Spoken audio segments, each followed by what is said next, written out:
first paddler with a clean run, I believe. So well done, Alia. Yeah, Slovenia team has always a very great paddler with a very smooth style most of the time. It's very impressive to see how much paddlers they have, especially in the young teams. They are always super strong in the junior and under 23.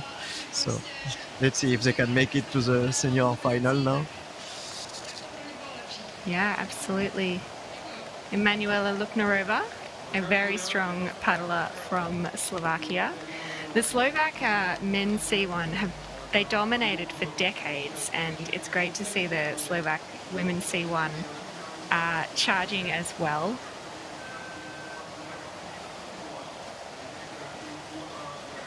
Yeah, I believe